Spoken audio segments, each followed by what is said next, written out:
motivation to na distraction. So ayun, anyway, thank you for being very supportive kayo ni Papa. Siguro yung nasabi na lahat, no? Lahat ng wishes, well wishes, good health, long life. Ang wish ko talaga, may isa din nakabanggit sa inyo na enjoy your life. Na, at this stage, at this point, enjoy your life. Always be positive. Iwasan na natin yung mga negative, no? Yung mga negative thinking. Enjoy your life with your apos. Di ba? Lumalaki na sila. Mga dalaga na din. Tapos, enjoy your life with your siblings, sa mga kapatid mo, and sa mga pamangkin mo. Laban lang. Hanggang lumalaban ka, lalaban din kami, ma. No? We care for you. We love you, ma. Happy birthday. Oo. Ate, it's your turn. Ba't nadagit ka, Tites? Kaya mo yan. Wala pa ka naiyak na siya. Tissue, please. Ano ba sa imo, mami? Ay, teka muna pala. Ay, may gift daw pala si Ram and Audrey. Wow, tag-isang sa Uy, dalawang cellphone yan, mag-isa yata tayo.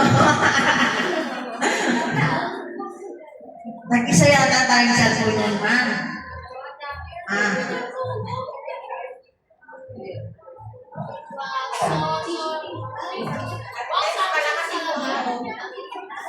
Wala kasi yung loob ko. I'm always, ano lang ako, anong tawag dyan, medyo mababaw lang talaga ang ulo.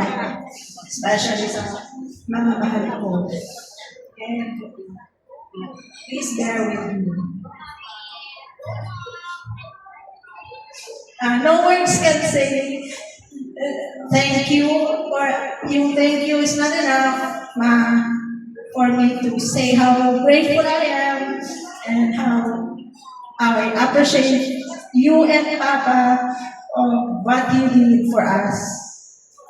Sa kapatid ko, kay Dong, and sa amin, for raising us up a good, and syempre, pinubuhat ko pa yung sarili ko. Pero I really appreciate of what you did for us, and ni Papa for working hard so much para mapag-aral kami at makarating kami sa makakuha kami ng diploma.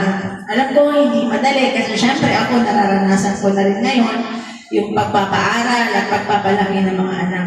So, I am really thankful to God, and I am very much grateful for your life and for Papa.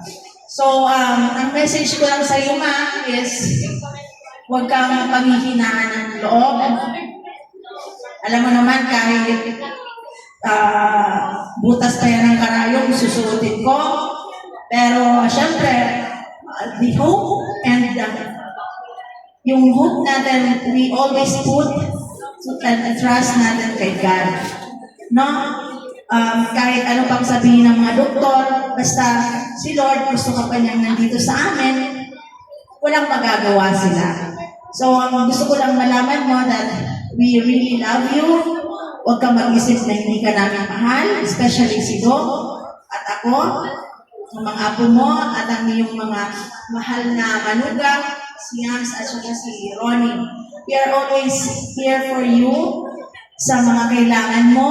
Minsan, syempre, may mga times na medyo hindi maayos yung mga sitwasyon natin. Pero, ang bottom line dun is, we love you and we will do anything for you.